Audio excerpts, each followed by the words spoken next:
Hari ini kita mau berbicara tentang apa? Kita harus bangkit dari sebuah kegagalan kita, kesalahan kita. Kita lihat baik-baik ya. Tidak ada satu orang pun di tempat ini yang sempurna. Dan tidak ada satu orang pun yang tidak pernah salah. Ayo jujur semua di tempat ini. Ada yang pernah nggak salah nggak? Semua pernah salah. Ayo jujur. Tadi pagi saya jelaskan. Bedakan antara hidup di dalam dosa dan jatuh dalam dosa. Kalau hidup di dalam dosa, itu berarti saudara belum kenal Kristus. Karena kenapa? Kamu menikmati kesalahan itu dan tidak pernah merasa bersalah dengan kesalahan itu. Itu namanya hidup dalam dosa. Buat kesalahan yang sama berulang-ulang kali dan tidak tahu kalau itu salah. Itu hidup dalam dosa. Tapi kalau jatuh di dalam dosa, saudara sudah hidup dalam Tuhan, bisa jatuh dalam dosa. Tapi tidak tergeletak karena ada tangan Tuhan yang kuat menopang kau. Kalau dalam bahasa rohaninya, teologisnya, ada Roh Kudus yang tinggal dalam hatimu. Sehingga engkau ada feeling guilty. Ada perasaan bersalah, tertuduh, terhakimi. Karena engkau jatuh dalam kesalahan itu. Maka engkau harus bangkit dan harus ada pemulihan. Beda banget tuh saudara. Jadi saudara dan saya, kita pernah jatuh dalam dosa. Tapi tidak akan lagi hidup dalam kesalahan itu. Kalau jatuh, pasti kita akan bangkit. Kalau hidup, itu berarti kita belum bertobat. Maka hari ini semua yang ada di tempat ini adalah orang-orang yang telah menerima kebaikan Tuhan. Oke, kalau begitu kita mulai masuk. Di dalam Alkitab itu, saudara, tidak ada yang disembunyikan. Ayo, kasih tahu saya. Siapa yang tidak pernah diungkap dosanya dalam Alkitab? Abraham, udah. Tipu Firaun, tipu Abimelek, bilang bahwa istrinya adenya, padahal dia adalah istrinya. Benar dia adenya secara struktur family, memang dia adenya. Ada posisi salah di situ. Abraham tidur sama Hagar, ada posisi salah di situ. Siapa lagi yang nggak pernah salah? Yang tidak dicatat dalam Alkitab? Musa, salah. Dicatat dalam Alkitab. Salomo, salah. Semua di dalam Alkitab terbuka lebar dan ditelanjangi. Dan kita khotbahkan terus lagi di mimbar. Di luar sana nggak boleh dikhotbahkan. Tapi kita harus khotbahkan itu. Kenapa? Sebagai contoh, cermin bagi kita semua. Hari ini saya mau berbicara tentang Daud. Daud ini pernah salah, saudara. Ambil istri orang, nama Batsheba. Ya nggak salah juga sih ya, tapi bagaimana gitu ya. Dia naik ke atas, dia lihat Batsheba mandi. Di bawah, dia lihat, jatuh dia, tidur, hamil. Batsheba punya suami Uria. Daud taruh Uria di bagian depan, akhirnya Uria tuh metong. Mati dia di situ karena kena pedang. Datang Nathan ngomong sama si Daud. Daud, Nathan ini diberikan tugas khusus oleh Tuhan untuk nasihati Daud. Ketika dia ngomong, ada kambing begini, ada domba sekian dan segala macam. Daud bilang, terkutuklah orang itu. Nathan langsung ngomong, kamu orangnya. Kaget dia langsung. Langsung Nathan ngomong gini, saya kasih tahu sama kamu. Semua keturunanmu punya masalah. Dan saya kasih tahu sama kamu. Kamu akan mati peristiwa apapun dengan pedang. Saya kasih tahu sama kamu. Anak yang dikandung oleh Batsheba mati. Jadi konsekuensi logisnya panjang sekali. Sampai akhirnya Nathan ngomong sama Daud gini, tapi kamu tidak akan mati. Waktu dibilang begitu, kaget dia. Oke, itu berarti anakmu akan mati. Dan pada saat itu Tuhan izinkan tulah terjadi. Anak itu sakit keras. Karena perbuatan dari Daud, jatuh dalam dosa.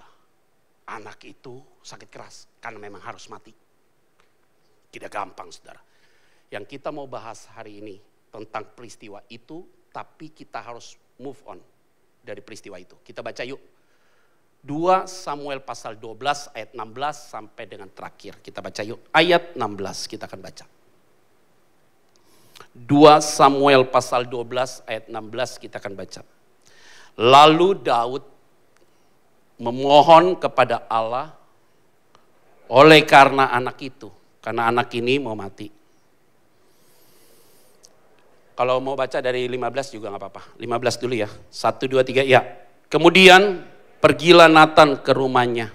Dan Tuhan menulaki anak yang dilahirkan bekas istri Uria. bagi Daud. Sehingga anak itu sakit. Lalu Daud memohon kepada Allah. Oleh karena anak itu, ia berpuasa dengan tekun. Dan apabila ia masuk ke dalam, semalam-malaman itu ia berbaring di tanah. Ayat 17. Maka datanglah kepadanya para tua-tua yang di rumahnya untuk meminta ia bangun dari apa? Lantai. Tetapi ia tidak apa? Mau. Juga ia tidak makan bersama-sama dengan apa? Ayat 18. Pada hari yang ketujuh matilah anak itu. Dan pegawai-pegawai Daud takut memberitahukan kepadanya bahwa anak itu sudah mati. Sebab mereka berkata, ketika anak itu masih hidup, kita telah berbicara kepadanya. Tetapi ia tidak menghiraukan perkataan kita.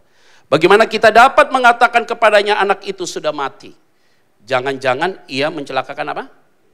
Ayat 19, 1, 2, 3, ya. Ketika Daud melihat bahwa pegawai-pegawainya berbisik-bisik, mengertilah ia bahwa anak itu sudah mati. Lalu Daud bertanya kepada pegawai-pegawainya, sudah matikah anak itu?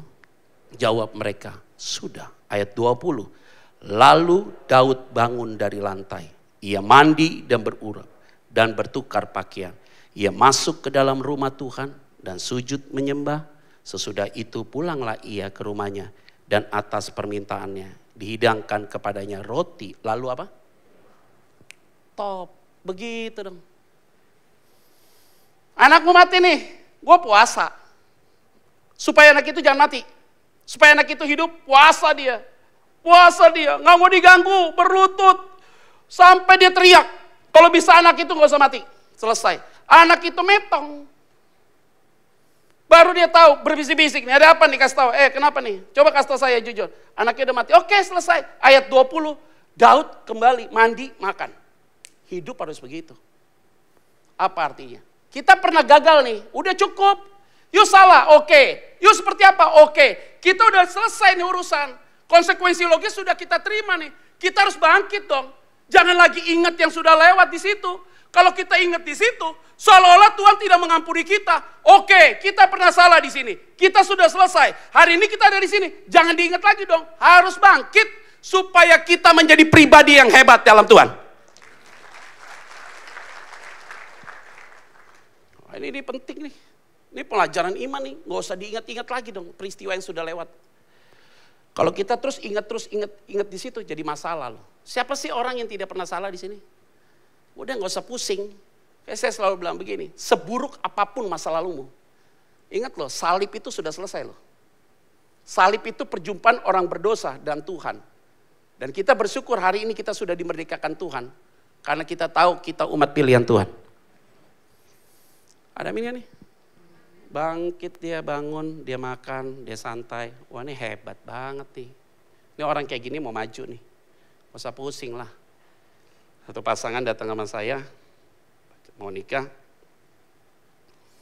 Peristiwa berapa bulan yang lalu, udah lama ya. Tahun 2021, itu berarti tahun yang lalu.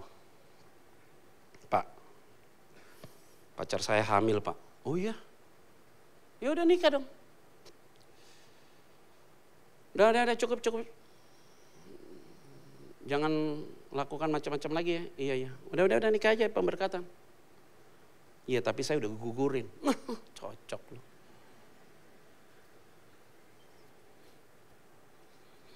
Yang suruh gugurin siapa? Ini dia pak, lakinya. Ya udah. Jadi bagaimana sekarang? Kalian berjemaat di mana? Bukan NDC. Gue ngomong dari awal nih. Udah. Datang ke gerejamu deh. Ketemu sama gembalamu. Tadi layanin. Kira-kira Tuhan bisa terima saya. Udah. Selesai tuh barang.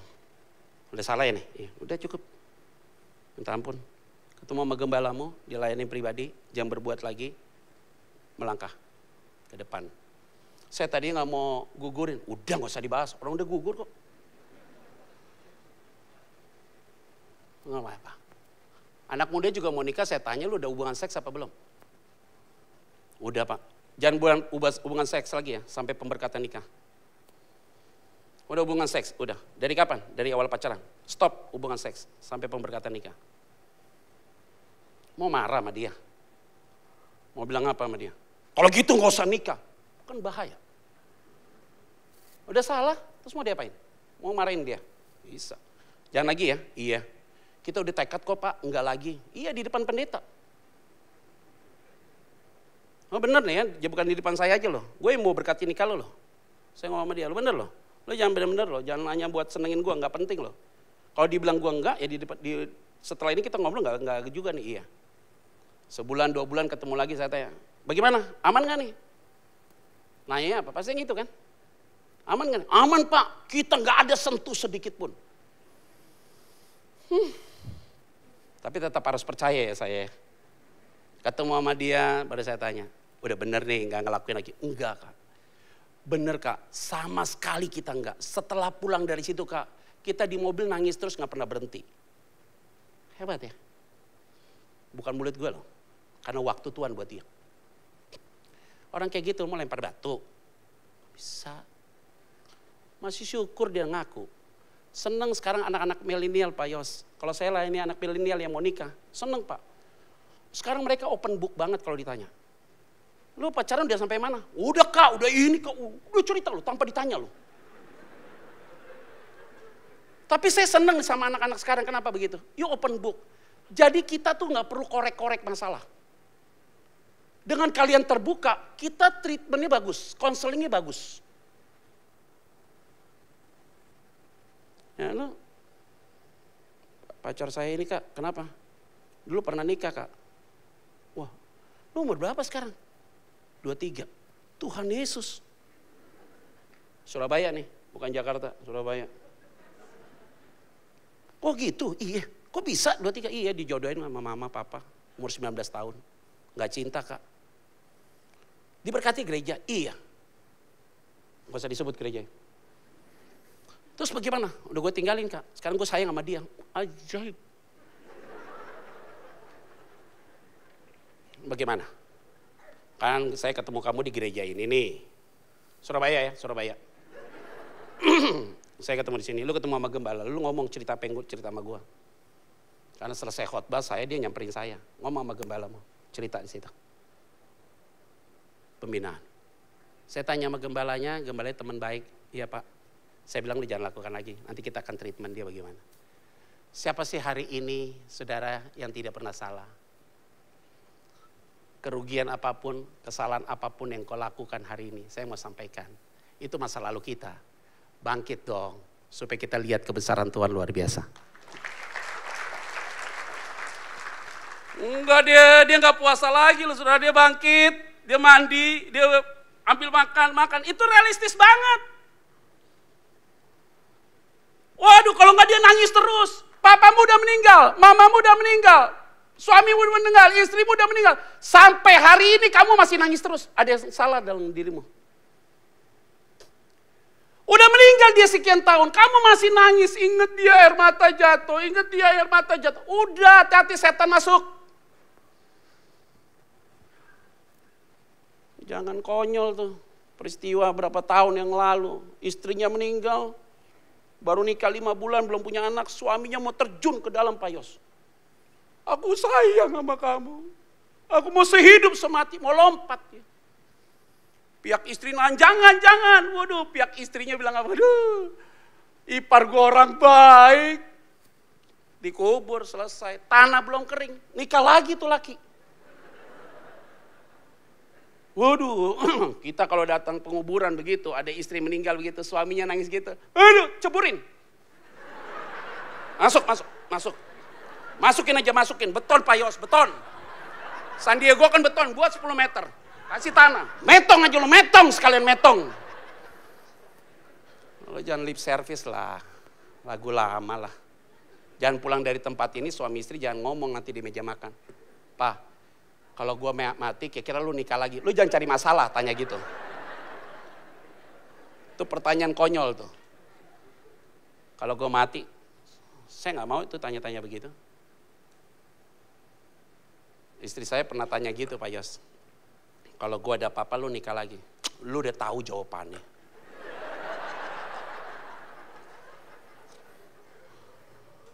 Tapi dia bilang sama saya, tapi Pak kalau lu mati gue gak mau nikah. Toh juga gue gak pusing ya. Kenapa? Gue gak mungkin datang dari surga. Kenapa lu nikah?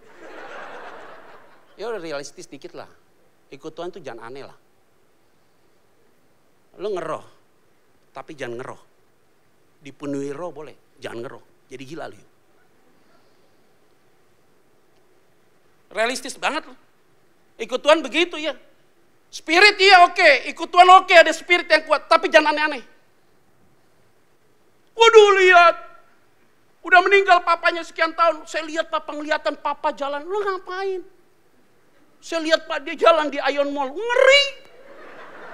Ngapain dia ke Ion Mall Jay? Coba lu tanya. Mau makan salmon kah?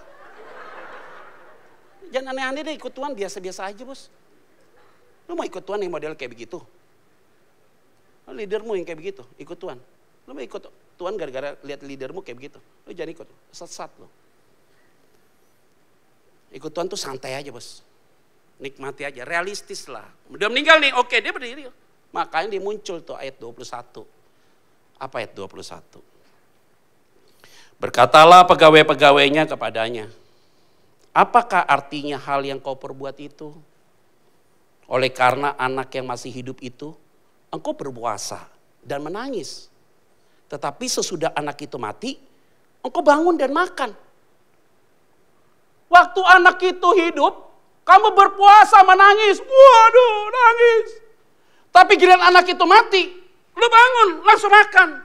Itu benar. Kalau suamimu lagi sehat, ada masalah, nangisi dia. Jangan pernah berhenti. Istrimu bermasalah, nangisi dia. Jangan pernah berhenti. Anakmu bersalah, nangisi dia. Doakan dia. Jangan pernah berhenti. Sampai. Gak bisa diterusin. Lihat suamimu bagian ini berdoa kan. Orang tua kamu berdoa terus sama dia. Berdoa terus sampai nangis. Kalau sampai titik tertentu udah gak bisa lagi kita berdoa. Dan dia sudah tidak ada. You gak boleh berdoa lagi buat dia. Dan tidak boleh nangis lagi buat dia. Waktu saya nangis waktu kamu hidup. Tapi setelah kamu mati aku gak hidup. Nangis lagi. Ketawa gue. Karena itulah hidup kita realistis. Ikut Tuhan harus begitu. Ditipu orang, biasa. Jangan ditipu terus. Kayak saya bilang ya. Hati-hati nih, semua yang ada di tempat ini nih. Jangan mendeklar kamu jadi anak, jadi orang Kristen. Karena orang Kristen belum tentu anak Tuhan. Ingat ya. Pakai nama saya ini orang Kristen. Jangan pakai orang Kristen. Karena orang Kristen belum tentu anak Tuhan. Tapi anak Tuhan selalu hidup seperti Kristus. Dan anak Tuhan itu adalah mereka yang datang jam ibadah hari ini.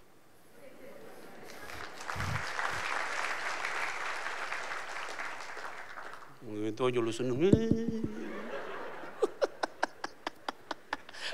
Dia lagi ngomong dosa pada begini semua Pak ya. Yang datang hari ini orang pilihan tuh. 22 jawabnya, selagi anak itu hidup, aku berpuasa dan menangis, kata Daud. Karena pikirku, siapa tahu Tuhan mengasihani aku.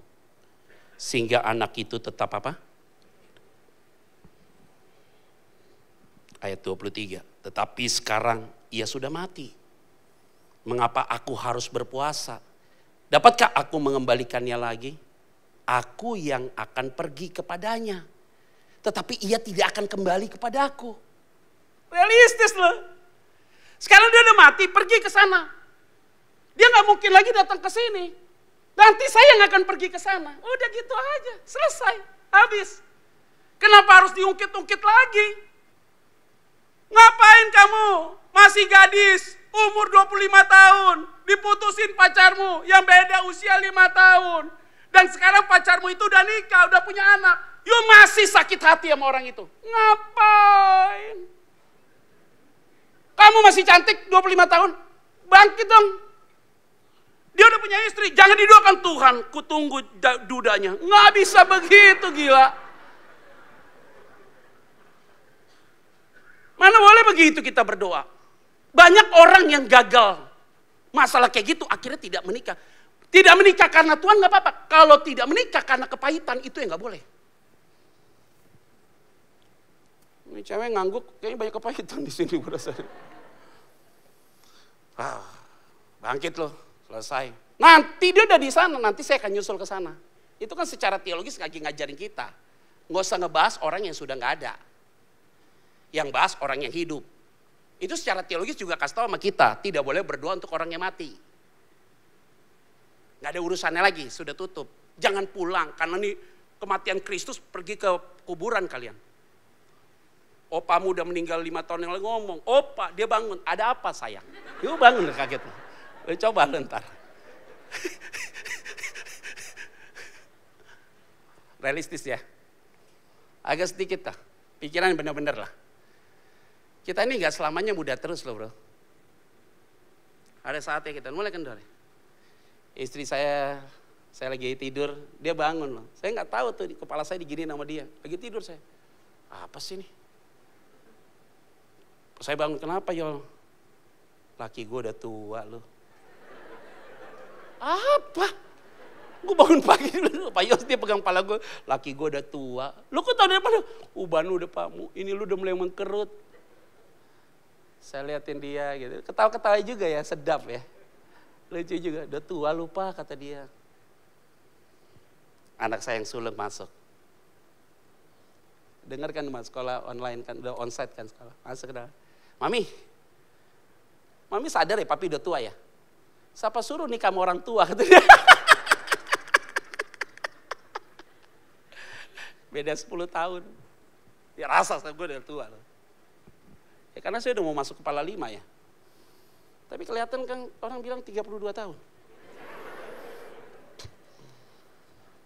Fakta semakin tua itu iya. Tapi untuk jadi muda tidak mungkin. Khotbah masih enak nih jalan mondar-mandir. Tunggu tanggal mainnya. 10-20 tahun kemudian udah beda loh khotbahnya. Bapak, Ibu, Saudara, apa kabar? Ada amin, amin.